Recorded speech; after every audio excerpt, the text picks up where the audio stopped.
Hello. I've been wanting to talk about this novel for a while now.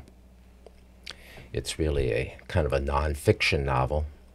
Fear, a novel of World War I by Gabriel Chevallier. So, this is an old book. I came upon it at the public library. Actually, it was out in my local library, the Tompkins Square Library here in New York City in the East Village. And, I go there and sometimes I just browse or look for something in particular. And this one was sitting out there, a staff pick. So I picked it up and it's quite a read. I'd been fresh off of seeing the latest adaptation. Well, it's not actually an adaptation, even though it does have the title. I'm talking about the German movie that's currently on Netflix, or at the time of this recording, and maybe still is. I think it's up for an Oscar or something. I don't pay attention to contests about art. Let's compare apples to oranges. Anyway, I'd seen All Quiet on the Western Front, the movie version, the new movie version from Germany by Edward Berger. It was directed by Edward Berger, and written by Edward Berger and Leslie Patterson, and Ian Skokel. It's based on the Eric Maria Remarque novel. It doesn't really follow the story of the novel. There are earlier movie versions, adaptations of the novel that are more true to this really great novel that I read a few years ago, and I'm not really prepared to talk about right now because it has been a while. But it's like this Fear by Gabriel Chevallier. It is a first-person account of a soldier in the trenches of World War I, the famous trench warfare of World War I. What they get us into. This one, any images you've seen of it in the movie, it does a good job, I think, of recreating. Well, not that I know, but it does what I feel is a fairly good job of recreating in high definition and color the misery of this trench warfare, where apparently they're out there from 1914 to 1919, whatever, in France, basically in these trenches, in these gutters, in which our troops, the French troops on this side and the Germans on the other side, face off. In between is a no-man land of wretched nothingness that has been bombed with shells, big gaping holes in the soil. The trees are all gone. Everything's devastated. The men live in these trenches, in holes, in little caves that they dig out of the ground. It rains, and the trenches fill up with water, so they're waddling around in the water. They're wet, they're soaked for days. Winter comes, and they're still in the trenches. Summer, and they're in the trenches in the heat and the cold outside, in their uniforms that get ever more ragged, trying to keep their weapons, their rifles, in operating condition in these conditions where they just get wet and soaked and jammed with dirt and eventually become kind of useless, as Gabriel Chevallier reports in his novel. So it's a horror that leaders, our dear leaders, throw us into these wars. And it just keeps happening. I'm in the United States. I'm in the United States where they've removed war from our view, more or less. It happens over there somewhere. And it happens, the troops, the people that get called up or end up going are the poor, the black, the people that are new immigrants and want to get status as Americans. Basically, the lowest of the low of our society, people out in the post-industrial America, where the corporations have already moved out years ago, where the grandparents maybe had some kind of union job and a decent wage and could buy a house, where these kids graduate from high school if they manage to, have little hope of a career or going to college, which is now enormously expensive as well. So we don't see it that often anymore in the United States. Sometimes we don't see them when they come back so much. We hear about them now and then. And what we hear is that the country doesn't really support the veterans. It supports the arm industry, but not really the grunts and the people who fight. And, well, Afghanistan, Iraq, Libya. You know, we've gone in and ravaged either NATO or the United States directly, occupied for 20 years Afghanistan in particular. A lot of people got killed, a lot of people got maimed, a lot of people went into, became refugees. And where are we?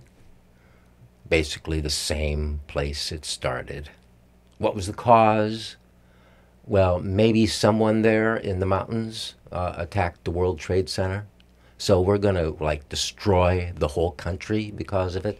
This is the kind of thing that goes on with war and with our great leaders who decide that this is what the path that we need to take. And they use it to build themselves up and have great careers. While the rest of us sort of, the United States has thrown a lot of money into the arm industry and into contractors, contracting out for food for the soldiers, all this stuff, much more expensive than it would have been if they handled it themselves. The military-industrial complex.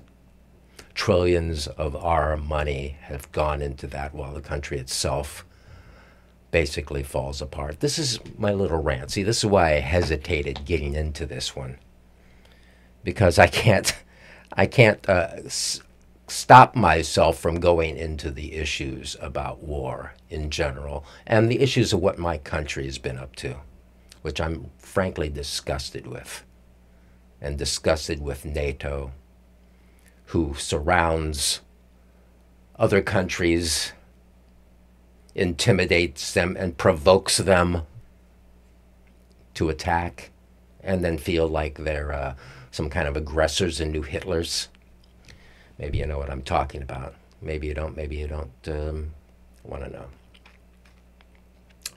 So I'm going to read a little bit. I'm going to try that. I haven't done that here before, but I think in this particular novel, Fear, by Gabriel Chevallier, a novel of World War I, it is essential to hear exactly what he says and what goes on in this very excellent, vital, but grueling and not a pleasant read novel.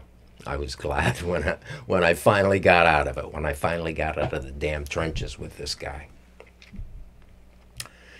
Here we go. I've had enough of this. I'm 23 years old. I'm already 23. Back in 1914, I embarked on a future that I wanted to be full and rich, and in fact, I got nothing at all. I'm spending my best years here, wasting my youth in mindless tasks, in stupid subservience. The life I'm living goes against everything that is dear to me. It doesn't offer me any goal, but burdens me with privations and constraints, and may well finish with my death. I've had enough. I am the center of the world, as each of us is for himself the center of the world. I'm not responsible for others' mistakes.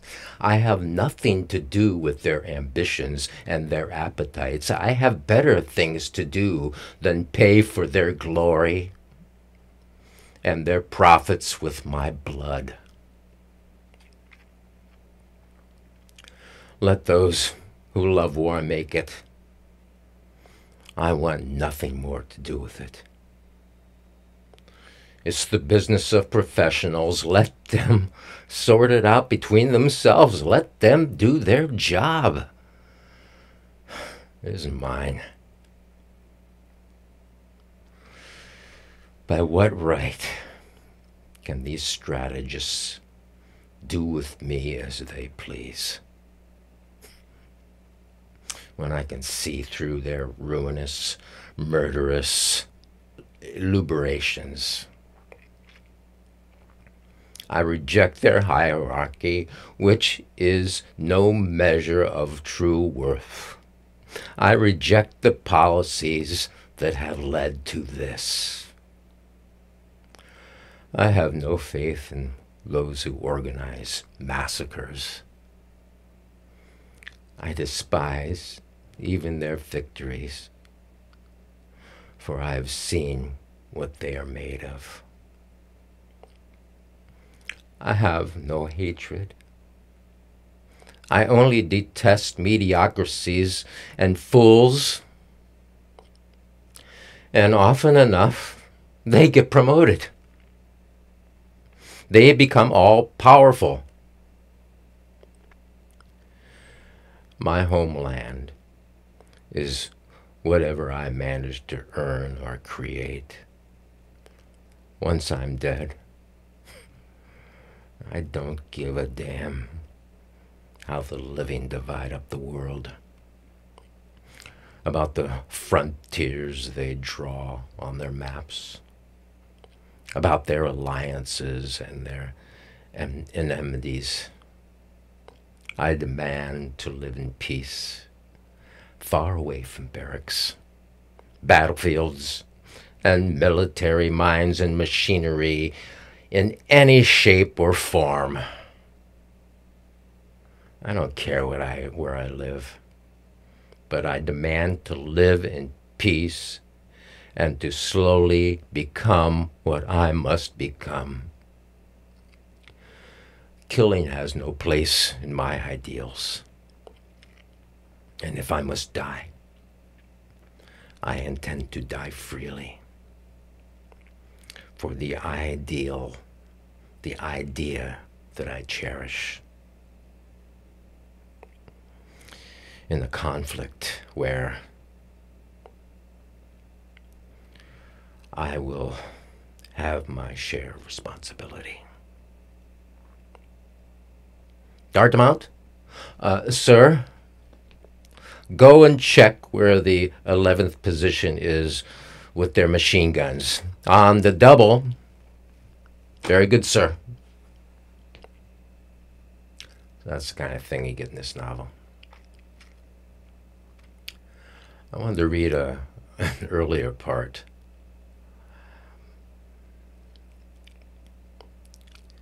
Let's try this one.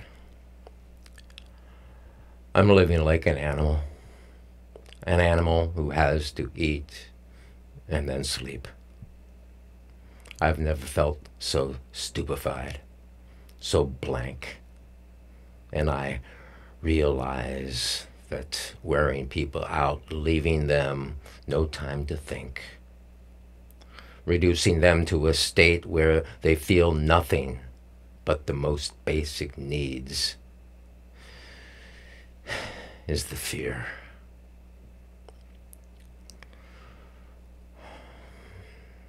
The surest way to get control from them. I understand now how slaves submit so easily, because they have no strength left to revolt, nor imagination to conceive it, nor energy to organize it.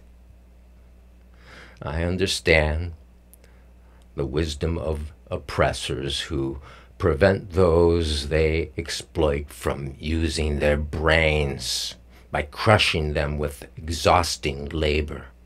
I sometimes feel I've almost reached a state of utter subjection that comes from weariness and monotony, that animal passivity that accepts anything. I feel close to submission, which destroys the individual. My critical faculties are dulled. I hesitate, waver, capitulate. Military routine with all its petty rules and regulations doesn't need my consent and drafts me into the herd. I am becoming a true infantryman, one whose intellect stands permanently to attention. I do what I'm told. One little cog in the machine. Everyone from the general down to the corporal gives me orders by right, absolute and unquestionable, and can strike me off the list of the living. In the field of human activities, mine consists of digging a latrine or carrying a tree trunk. Could I tell the non-commissioned officer that those things are harder for me than for others? It would be useless, for he would probably misunderstand me. It would be unwise because he'd take advantage of it. Captain Bovin had certainly guessed it, and he put me here. And consequently, he's the only person in front of whom I'll slave away with a cheerful smile on my face. First and foremost, I have to mix with, identify those with whom I share my life, to whom I am bound by a pact of self-preservation. And I must go back to being a caveman and make my contribution to sating the appetites of my horde. I must dig and saw and carry and clean and make fire and think only of my body. How can I explain to my comrades that in the conflict between body and mind, in my case, the latter is usually the winner? But my mind here is a privilege. and it's been withdrawn. It is out of line. It causes a nuisance to the squad. The riches of the mind are monopolized by the general staff, who redistribute them as shells showering down on the rabble.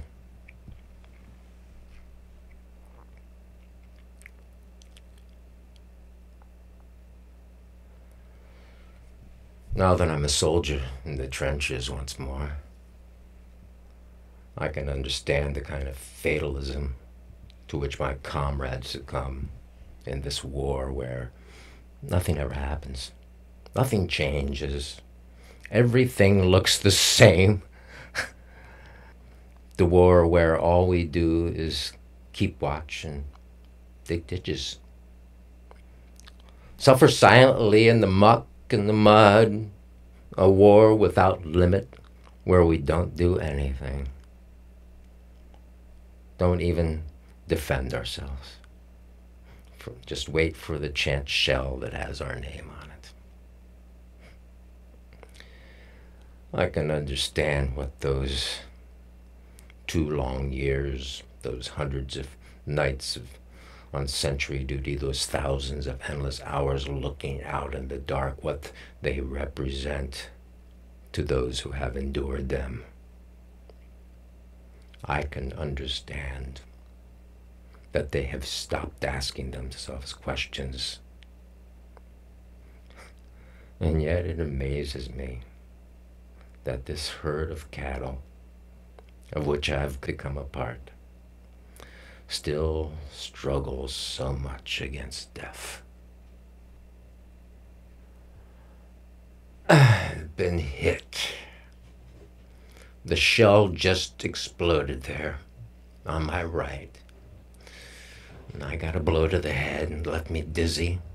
I put my hand to my face and took it away and covered with blood. And I do not dare assess how bad it is. I must have a hole in my cheek. I'm surrounded by whistling shells, explosions, smoke. Screaming soldiers barge into me, madness in their eyes. I see trails of blood.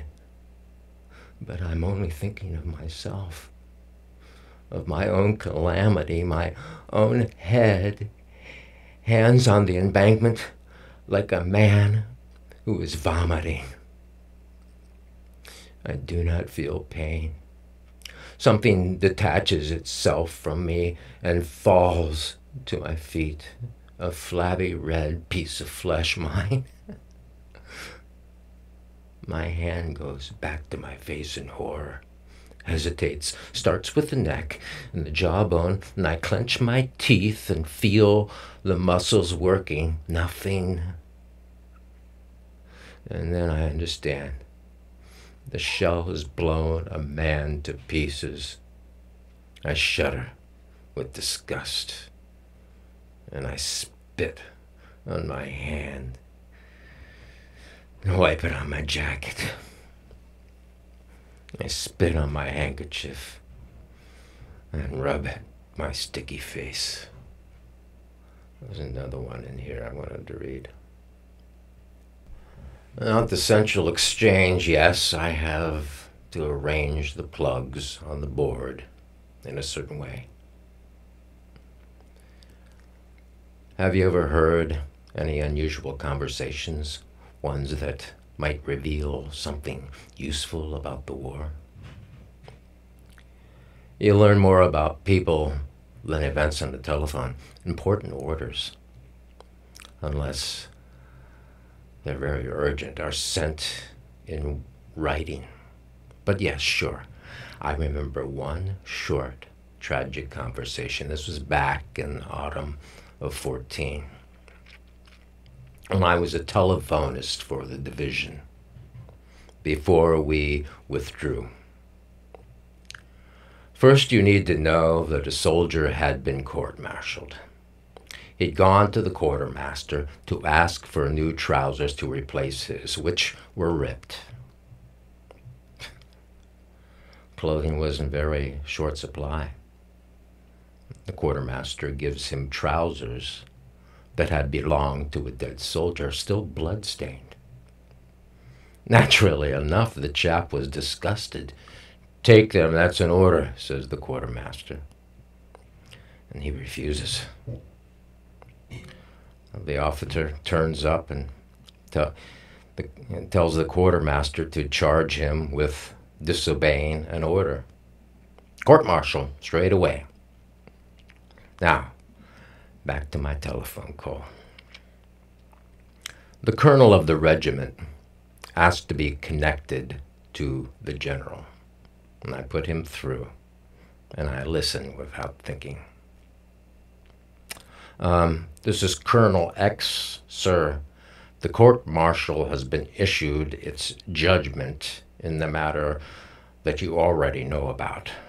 But I need to consult you because it seems to me that there are extenuating circumstances. The court-martial has sentenced him to death.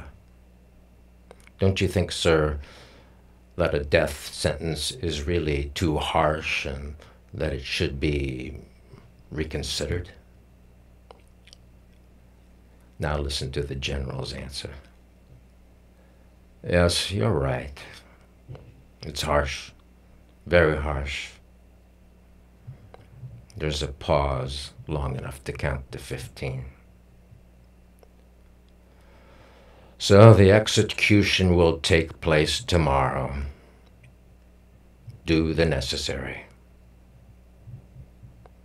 Not another word. They shot him. I shot him. Yes, a rifle grenade, bad. Grenade went off right there.